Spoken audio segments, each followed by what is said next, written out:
بسم اللہ الرحمن الرحیم الحمد للہ رب العالمین والصلاة والسلام علی اشرف الانبیاء و سید المرسلین سیدنا و نبینا و مولانا محمد خاتم النبیین وعلی آلہ و اصحابہ اجمعین. اما بعد، محترم حاضرین، السلام علیکم ورحمۃ اللہ وبرکاتہ. ہمارا یہ پروگرام رمضان المبارک میں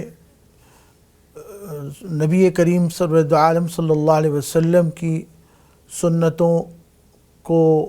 اپنے پیش نظر رکھنے اور ان کے مطابق اپنے رمضان کو گزارنے کے حوالے سے ہے. ہم سب جانتے ہیں کہ رمضان المبارک یہ اللہ تبارک و تعالی کی خاص نعمت ہے. یہ بندہ مومن پر اللہ تبارک و تعالی کے زبردست احسانات میں سے ایک عظیم احسان ہے، کیونکہ اللہ تبارک و تعالی نے یہ ماہ مقدس ہمیں در حقیقت اس واسطے عطا فرمایا ہے کہ ہم اس مہینے کی مبارک ساعتوں اور لمحات کے اندر وہ اپنے باطن کی اصلاح کر سکیں. ہم اس کی مقدس ساعات کے اندر اور اس کی خاص عبادات کے ذریعے سے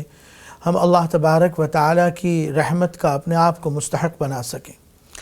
یہ مہینہ جب بھی آتا ہے تو اللہ تبارک و تعالی کی خاص رحمتیں اور نعمتیں لے کر آتا ہے. ہم دیکھتے ہیں کہ پوری دنیا میں اس ماہ مقدس میں مسلمانوں کے معمولات میں تبدیلی آ جاتی ہے، مسلمانوں کے طرز زندگی میں تبدیلی آتی ہے. یہ ماہ مقدس ہماری زندگیوں میں مختلف اور متعدد بار آیا ہے، لیکن ہر مرتبہ الحمدللہ مسلمان اس ماہ مبارک میں روزے بھی رکھتے ہیں اور تراویح کی عبادت بھی ادا کرتے ہیں، دیگر عبادات بھی وہ اس مہینے کے اندر کرنے کا اہتمام کرتے ہیں. لیکن ہمیں یہ بات پیش نظر رکھنی چاہیے کہ رمضان المبارک در حقیقت ہمارے باطن کی تبدیلی کے لیے وہ اللہ تبارک و تعالی نے دیا ہے کہ ہم اپنے نفس کی اصلاح کر سکیں، اپنے اندر ایک مثبت تبدیلی ہم پیدا کر سکیں. اس کے لیے اللہ تبارک و تعالی نے یہ ماہ مبارک ہمیں عطا کیا ہے. یہ تبدیلی، یہ مثبت اصلاحی اور نفس کا جو تزکیہ ہے، وہ اس کے لیے سب سے بہترین راستہ یہ ہے کہ ہم جناب رسول اللہ صلی اللہ تعالی علیہ وسلم کی سنتوں کو اپنے پیش نظر رکھیں. کیونکہ اللہ تبارک و تعالی نے رسول اللہ صلی اللہ علیہ وسلم کی ذات اقدس کو مسلمانوں کے لیے اسوہ حسنہ بنایا ہے، وہ نمونہ کامل بنایا ہے نبی کریم صلی اللہ علیہ وسلم کی ذات اقدس کو. چنانچہ قرآن کریم میں ارشاد ہے کہ لقد کان لکم فی رسول اللہ اسوۃ حسنہ. دوسری جگہ نبی کریم صلی اللہ علیہ وسلم کے لیے فرمایا کہ قل ان کنتم تحبون اللہ فاتبعونی یحببکم اللہ، کہ اگر تم اللہ سے محبت رکھتے ہو، تم یہ چاہتے ہو کہ اللہ بھی تمہیں اپنا محبوب بنا لے، تو تم رسول اللہ صلی اللہ علیہ وسلم کی پیروی کرو اور ان کی اتباع کرو. تو سنت اور اتباع سنت یہ ایک مومن کے پیش نظر رہنی چاہیے. ہمارا رمضان سنت کی اتباع کے ساتھ گزرے. ہمارے روزے، ہماری تراویح، رمضان کی دیگر عبادتیں، رمضان کے دیگر معمولات، سحر اور افطار کے معمولات، وہ سارے اتباع سنت کے سانچے میں اگر ڈھلے ہوئے ہوں گے تو ہمارا ایک ایک عمل وہ رمضان کا وہ اللہ تبارک و تعالیٰ کے یہاں معتبر اور مقبول بھی ہوگا، پھر اس کے ساتھ ساتھ ہماری نجات کا بھی ذریعہ بنے گا. تو ہماری اس مختصر سی اس گفتگو کے اندر یہ کوشش ہوگی کہ ہم نبی کریم سرور عالم صلی اللہ علیہ وسلم کی سنتوں کو جو روزے سے متعلق ہیں، جو تراویح سے متعلق ہیں، یا اس کے علاوہ دیگر رمضان کی عبادتوں سے متعلق ہیں، ہم ان سنتوں کو سامنے لائیں. رمضان المبارک کے حوالے سے نبی کریم سرور عالم صلی اللہ علیہ وسلم کا ارشاد ہے کہ حضرت ابو ہریرہ رضی اللہ تعالی عنہ فرماتے ہیں کہ نبی کریم صلی اللہ علیہ وسلم نے ارشاد فرمایا کہ من صام رمضان ایمانا واحتسابا غفر له ما تقدم من ذنبه ومن قام رمضان ایمانا واحتسابا غفر له ما تقدم من ذنبه، کہ جس نے رمضان کے روزے رکھے دو شرطوں کے ساتھ. ایک شرط ہے کہ وہ مومن ہو، اس نے حالت ایمان کے ساتھ روزے رکھے ہوں، ایمان کے ساتھ روزہ رکھا ہو، واحتساباً اور احتساب کے ساتھ روزہ رکھا ہو، تو اللہ کے نبی صلی اللہ علیہ وسلم نے فرمایا غفر له ما تقدم من ذنبه۔ تو روزہ ہمیں دو شرطوں کے ساتھ رکھنے کی ضرورت ہے۔ ہم جب روزہ رکھیں تو ہم یہ دیکھیں کہ یہ دو شرطیں ہمارے اندر پائی جا رہی ہیں یا نہیں۔ پہلی شرط فرمائی کہ ایمان ہونا چاہیے، مومن، الحمدللہ ہم مومن ہیں، لیکن اپنے ایمان کی کیفیت کو جانچنا چاہیے کہ ہمارا ایمان کیا ہے، ہمارے روزے میں کوئی کھوٹ تو نہیں ہے، ہمارے روزے کے رکھنے میں کوئی غلط نیت تو شامل نہیں ہے، ہمارے روزے کی عبادت کے اندر کوئی دوسرا نفس کا پہلو یا ریاکاری کا پہلو تو شامل نہیں۔ تو ایک بات تو یہ۔ اس کے بعد دوسری شرط جو نبی کریم صلی اللہ علیہ وسلم نے فرمایا وہ احتساب کے ساتھ رکھیں۔ یہ احتساب کیا چیز ہے؟ یہ احتساب یہ ہے کہ ہم اپنے نفس کا محاسبہ کریں۔ جب ہم روزہ رکھیں تو ہم اپنے نفس کا محاسبہ کریں کہ ہم کس نیت کے ساتھ روزہ رکھ رہے ہیں، ہمارا نفس اس روزے کے اندر کیا جذبات رکھتا ہے، کیا روزے کی حالت میں جب بھوک اور پیاس لگتی ہے تو کہیں ہمارے دل میں شکوہ تو پیدا نہیں ہوتا کہ ہم نے کیوں روزہ رکھ لیا، ہم روزہ نہ رکھتے تاکہ ہم بھوک اور پیاس کی تکلیف سے محفوظ رہتے۔ یہ نفس کا محاسبہ ہو۔ اس کے ساتھ ساتھ واحتساباً کا مطلب یہ ہے کہ ہم اللہ تبارک و تعالی سے ثواب کی اور اجر کی امید رکھیں، یعنی ہم روزے کے اس میں عمل میں کوئی ہماری نیت نہ ہو سوائے اس کے کہ اللہ تبارک و تعالی ہمیں اجر دے۔ جیسے کہ ایک حدیث میں باری تعالیٰ نے خود فرمایا، حدیث قدسی ہے، جس میں اللہ تبارک و تعالیٰ نے فرمایا کہ الا الصوم فإنه لی وأنا اجزی بہ، کہ تمام عبادتیں جو ہیں جو بندہ مومن کرتا ہے وہ ساری عبادتیں اس کا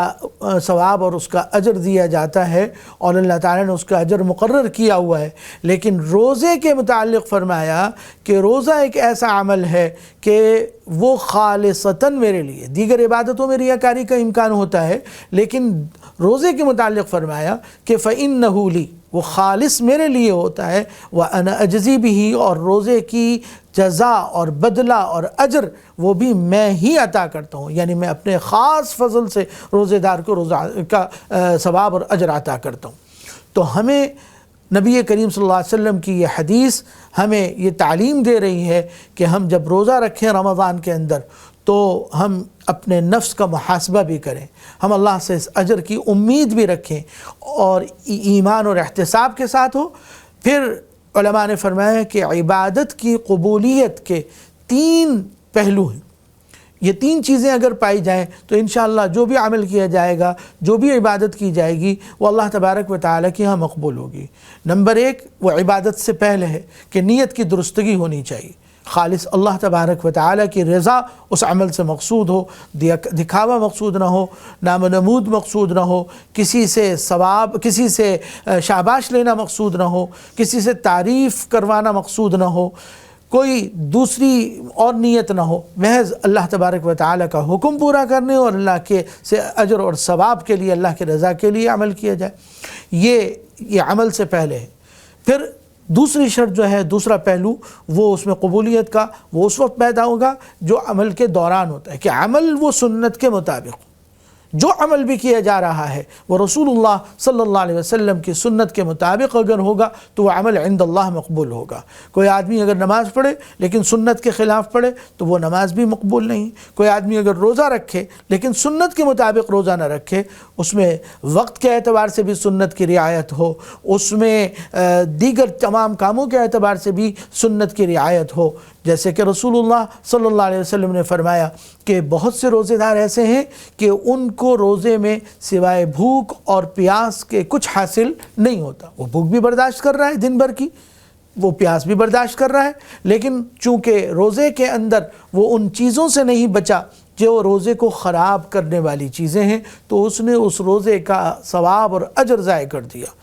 ہمیں آج سب سے زیادہ اس بات کی فکر کرنی چاہیے کہ ہم لوگ روزہ رکھتے ہیں، لیکن روزہ رکھنے کے بعد بہت سی حلال چیزوں سے ہم رک جاتے ہیں، لیکن وہ حرام چیزیں جو روزے کی حالت کے علاوہ بھی حرام تھیں، مثلا غیبت ہے، مثلاً نامحرم کو دیکھنا ہے، مثلاً اپنے کانوں میں ناجائز آوازیں میوزک کی اور موسیقی کی اور گانے بجانے کی آوازیں ہیں، اور فلمیں دیکھنا ہے، یہ ساری چیزیں ہیں تو یہ حرام ہے. باقی روزے کے علاوہ کی حالت میں بھی حرام ہے، روزے کے اندر تو یہ خاص طور پہ حرام ہوں گی. تو جب ہم روزے میں کھانا پینا جو حلال تھا اس سے رک گئے، تو اگر حرام چیزوں سے ہم نے اپنے روزے کو نہ بچایا تو یہ روزہ پھر وہ یہ عبادت جو ہے وہ سنت کے مطابق نہیں رہے گی.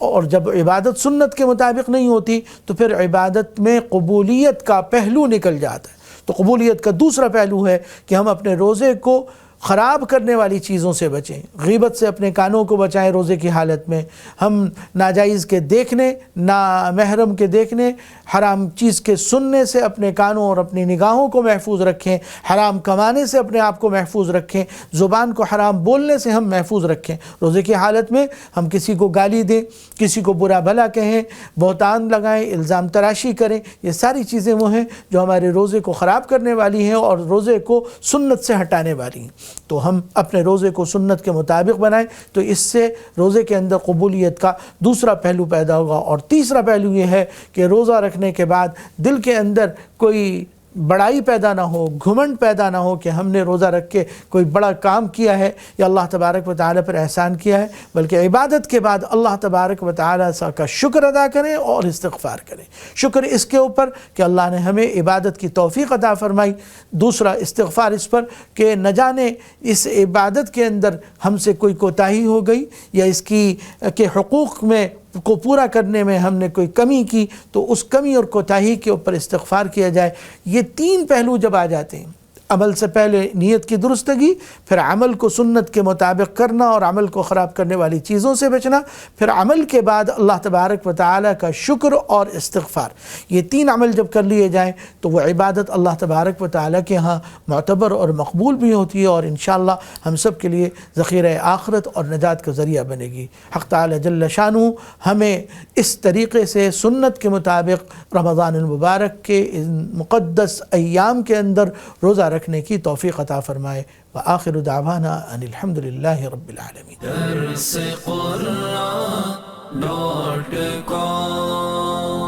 www.darsequran.com